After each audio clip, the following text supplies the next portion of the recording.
journey of knowledge and discovery.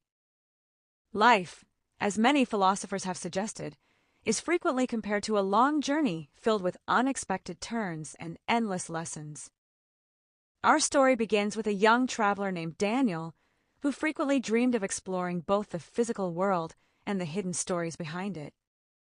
He occasionally felt trapped in his small town, where nothing seemed to change, and he longed for an adventure that would constantly challenge him. He believed that one learns not only from books but also from experiences that intermittently test courage, patience, and understanding. Daniel planned a trip that would take him across America, where he could periodically stop at museums, libraries, and historical sites.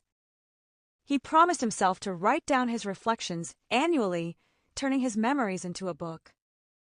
His friend advised him to also review his progress semiannually so that he could notice improvements in his knowledge and character.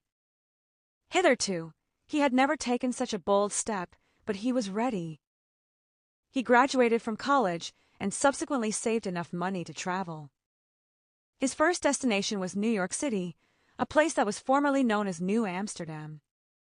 Walking through the crowded streets, Daniel noticed how life eventually finds its rhythm. Presently, he was standing at Times Square, overwhelmed by the giant screens and flashing lights. Lately, he had been feeling unsure about his choices, but being there gave him confidence. Meanwhile, the crowd around him moved simultaneously, like a great machine powered by ambition. When he visited the library, he was amazed at how knowledge could be accessed instantly. He requested several old manuscripts, and the librarian brought them forthwith. Daniel read about explorers of the past and learned how, thereafter, entire civilizations were transformed. Some stories described roads that were temporarily blocked by wars but permanently remembered through literature and culture. Daniel knew he had to prepare prior to every new destination, and he subsequently organized his notes. In Boston, he attended a lecture where the professor explained how history often unfolds consecutively and successively, each event leading to another. Daniel thought deeply and realized that ultimately history teaches us about human resilience. In the evening, he rested at a nearby cafe.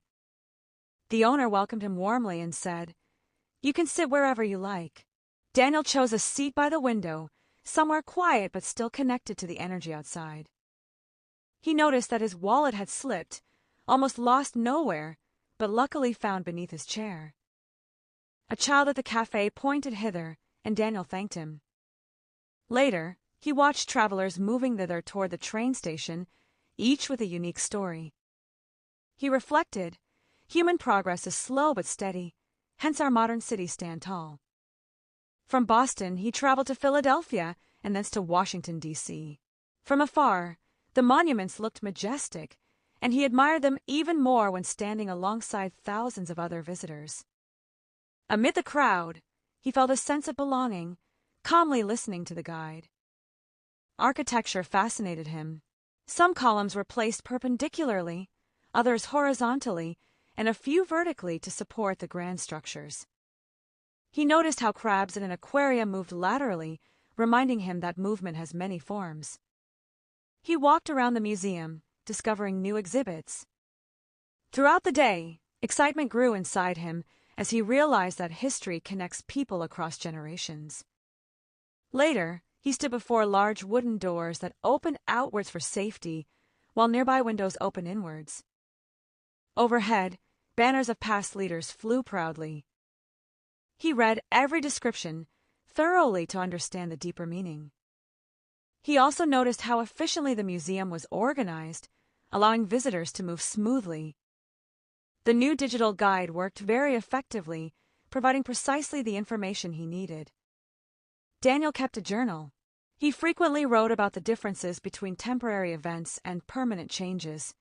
He occasionally described how science is constantly revised when new data appear. Intermittently, he expressed his emotions, such as the loneliness of traveling. Periodically, he summarized what he had learned, while annually he promised to review his growth. Semiannually, he planned to share these notes with his friends online, a habit that hitherto had been unusual for him. Subsequently, Daniel traveled westward. Formerly, he had believed that only eastern cities were historically important, but eventually he realized that every place had a story. Presently, he was on a train, reading books he had bought lately. Meanwhile, outside the window, the landscape changed simultaneously. Forests faded into plains, plains into deserts. The train moved so fast that the scenery seemed to shift instantly. In Chicago, he needed to submit travel papers forthwith. Thereafter, he joined a group tour. The guide explained how the city had been rebuilt temporarily after a fire but permanently improved later. Prior to visiting the tower, Daniel checked his schedule and subsequently prepared his camera. The group climbed the skyscraper. Consecutively, they stopped at several floors, and successively the view widened. Ultimately, Daniel reached the top. From a nearby deck, he saw Lake Michigan stretching endlessly. He could sit wherever he wanted, somewhere peaceful, though nowhere was better than right there. Children ran hither and thither, laughing as their parents watched from afar. Boats floated alongside the shore, and amid the busy port Daniel found silence in his heart. The design of the tower fascinated him. Beams were arranged perpendicularly, platforms horizontally, elevators moving vertically, and bridges extending laterally. Daniel walked around the deck throughout the evening. Doors opened outwards, windows swung inwards, and banners waved overhead. He read every note thoroughly, appreciating how efficiently the tower was managed. The explanation panels worked effectively, giving precisely the information he needed. As he continued west, Daniel realized that his journey was not only about seeing places but also about connecting ideas. Frequently, he found himself reflecting on history. Occasionally, he thought about the future. Constantly, he questioned the meaning of progress. Intermittently, he felt homesick but periodically remembered why he had started this adventure. Annually, he wanted to compare his growth, and semiannually he would share his notes. Hitherto, he had been a student. Subsequently, he was becoming a teacher of life itself. Formerly shy, Daniel eventually grew confident. Presently, as he wrote his journal in a cafe, he smiled. Lately, he had been more relaxed. Meanwhile, outside, people moved simultaneously across the streets. Instantly, he realized how much he had changed. He decided to write forthwith, documenting every thought. Thereafter, he promised himself never to stop learning. Temporarily, he might rest, but permanently he would remain a seeker of truth. Prior to returning home, he checked his list of goals and subsequently completed them one by one. Consecutively, he visited cities. Successively, he gained wisdom. Ultimately, he concluded that the world is a vast library, and we are all readers. As he boarded his final train, he looked at a nearby family. The children laughed, choosing seats wherever they wanted. They hid their toys somewhere safe so that they wouldn't be lost nowhere. They ran hither and thither on the platform, while parents watched from afar. The train moved alongside the river, and amid the quiet fields Daniel whispered his gratitude. The tracks extended perpendicularly to the horizon, cutting horizontally through valleys, while mountains rose vertically in the distance. Birds flew laterally across the sky.